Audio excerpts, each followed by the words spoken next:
नमस्कार। दे दी हमें आजादी बिना खड्ग बिना ढाल, साबरमती के संत तूने कर दिया कमाल। रघुपती राघव राजा राम, पतित पावन सीताराम. हे भाषण, हे गाणं आपण नेहमी ऐकत आलेलो आहोत. गांधीवाद, गांधीवाद, हा गांधींचा देश, हा गांधींचा देश, असंही नेहमी ऐकत आलेलो आहोत. आपण गांधीवादी असलं पाहिजे असंही नेहमी ऐकत आलेलो आहोत. अगदी भजनं बदलून बदलून केली गेली. ईश्वर अल्लाह तेरो नाम, सबको सन्मती दे भगवान, यातला ईश्वर अल्लाह तेरो नाम हा शब्द नव्याने घातला गेला आणि हा देश गांधींचा आहे हे रुजविण्याचा प्रयत्न झाला. गांधींचा देश का म्हणायचं, तर गांधी ज्यांच्या बाजूनी उभे राहिले त्यांची सत्ता या देशावर कायम राहावी यासाठी गांधीवाद रुजवला गेला आणि गांधीवाद हाच देशाला तारणारा आहे असं वातावरण देखील तयार करण्यात आलं. देशभरामध्ये गांधींचा उदो उदो होत असताना याच गांधींच्या नावावर महाराष्ट्रात सत्ता मिळणार नाही हे लक्षात आल्यावर महाराष्ट्राला तारणारा विचार हा फुले शाहू आंबेडकरांचा आहे असा नवा प्रघात तयार करण्यात आला आणि महाराष्ट्रात शाहू फुले आंबेडकरी विचारधारा घेऊन नवे बारामतीकर आले.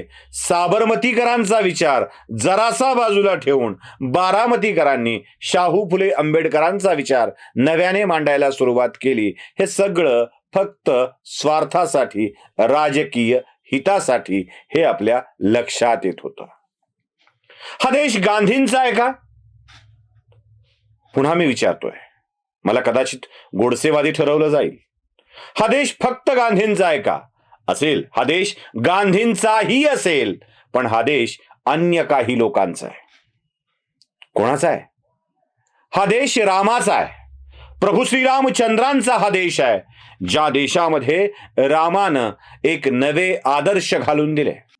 गांधींचा देश असता आणि रामाचं आचरण गांधी अंमलात आणत असते तर कदाचित गांधींनी हा गांधीवाद मांडला नसता. रावणानं रामाची बायको पळवून नेल्यानंतर नेली तर नेली, त्याला नसेल बिचाऱ्याला आवडली असेल, घेऊन जाऊ दे, काय फरक पडतो असं म्हणून प्रभू श्रीरामचंद्र शांत बसले नाहीत. जमेल ते सैन्य गोळा केलं आणि रावणाचा वध करून आपल्या पत्नीचा स्वाभिमान परत मिळवून दिला. बायकोचाही स्वाभिमान जपण्यासाठी प्रसंगी हिंसा करून शांतता प्रस्थापित करण्याचा रामाचा विचार गांधीवादामध्ये येत असेल, बसत असेल तर आम्ही गांधीवादी व्हायला हरकत नाही. पण हा देश त्या प्रभू श्रीरामचंद्राचा देखील आहे हे विसरून चालणार नाही. हा देश रामासोबत प्रभू श्रीकृष्णांचा देखील आहे. आपल्या सज्जन लोकांचा न्याय हक्क मिळविण्यासाठी युद्ध करायला भाग पाडून एक सुराज्य स्थापन करण्याचं काम ज्या प्रभू श्रीकृष्णांनी केलं, तिथे कृष्णाने घडवलेली हिंसा ही एका चांगल्या राज्याकरता होती, म्हणून कृष्णाची हिंसा देखील आम्हाला मान्य आहे.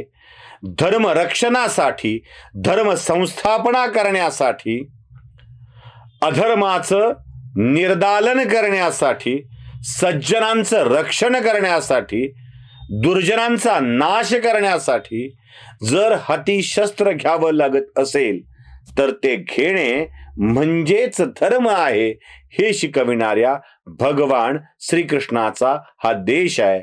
जितके आपण गांधीवादी असायला हवं तितकेच रामवादी असायला हवं, श्रीकृष्णवादी देखील असायला हवं. म्हणून हा देश गांधींच्या सोबत रामाचा आहे, कृष्णाचा आहे.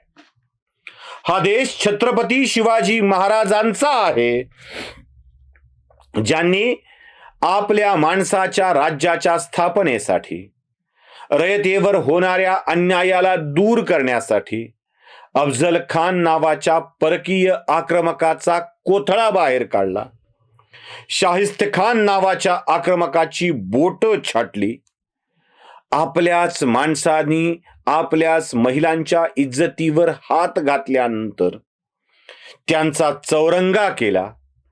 स्वराज्याची स्थापना करण्यासाठी स्वराज्यावर चाल करून आलेल्या शत्रूचा बिमोड करणं, धर्माचं शांततेचं राज्य प्रस्थापित करण्यासाठी गरजेप्रमाणे हिंसा करणं आणि आपलं राज्य प्रस्थापित करणं हा छत्रपती शिवरायांचा हिंसेचा धर्म आम्हाला गांधीवादापेक्षा अधिक प्रिय आहे.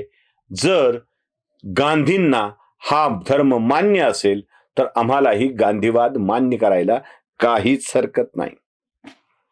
हा देश त्या शीख धर्मगुरूंचा आहे ज्यांची लहान लहान 2 मुलं भिंती चिनून मारल्या गेली, ज्या शीख धर्मगुरूंना कढईत तेल टाकून त्यात उकळण्यात आलं, ज्या धर्मगुरूंना भर चौकात फाशी देण्यात आली, या सगळ्या हिंसाचाराला थांबविण्यासाठी ज्यांनी हाती शस्त्र घेतलं आणि जुलमी राजवटीच्या विरोधात लढा दिला, त्या राजवटीला धडा शिकविणारा, त्यांना कंठस्नान घालणारा या भारताचा खरा धर्म आहे. हा देश त्या शीख धर्मगुरूंचा देखील आहे. हा देश त्या राजपूत वीरांचा आहे ज्यांनी हाती शस्त्र घेऊन मुघलांशी सामना केला, ज्यांना कंठस्नान घातलं, त्या राजपूत वीरांचा देखील हा देश आहे, हा धर्म आहे. आणि हा देश केवळ गांधींचा नाही हे लक्षात ठेवणं आवश्यक आहे. उगाचच कधीतरी गांधीवाद आणि गांधींशी संबंधित व्यक्तीवर एखादा चित्रपट आला की हा देश म्हणजे गांधी, गांधी म्हणजे देश, हे जे वातावरण निर्माण केलं जातं आहे त्यासाठी मला उत्तर द्यायचं आहे. हा देश फक्त गांधींचा नव्हे, गांधींचाही असू शकतो, पण फक्त गांधींचा नव्हे. हा देश रामाचा, कृष्णाचा, शिवरायांचा, संभाजी महाराजांचा, सगळ्यांचाच आहे. गांधीवाद आला की गांधीवादावरून हिंदुत्ववादाला ठोकणारे, गांधीवाद बाजूला ठेवून शाहू फुले आंबेडकरांचा विचार कसा राजकीय स्वार्थासाठी मांडतात, तेव्हा गांधीवाद मात्र सोयीस्कररित्या दूर ठेवला जातो. हे सगळं धोरण सत्तेसाठी चाललेलं आहे. म्हणूनच येणाऱ्या चित्रपटाचं मी पुन्हा एकदा स्वागत करतोय, हवं तर प्रमोशन करतोय म्हणा, काही हरकत नाही. गांधी गोडसे एक युद्ध या चित्रपटाच्या माध्यमातून पुन्हा एकदा गोडसेच्या निमित्ताने अनेक जणांना ठोकण्याचे जे उद्योग चालू आहेत त्याला कुठेतरी अडकाठी यावी, यासाठीच हा देश फक्त गांधींचा आहे का हा प्रश्न मी विचारतोय. उत्तरादाखल तुम्ही कमेंट बॉक्समध्ये जरूर कळवा. व्हिडिओ आवडला असेल तर लाईक, शेअर आणि सबस्क्राईब करायला विसरू नका. धन्यवाद.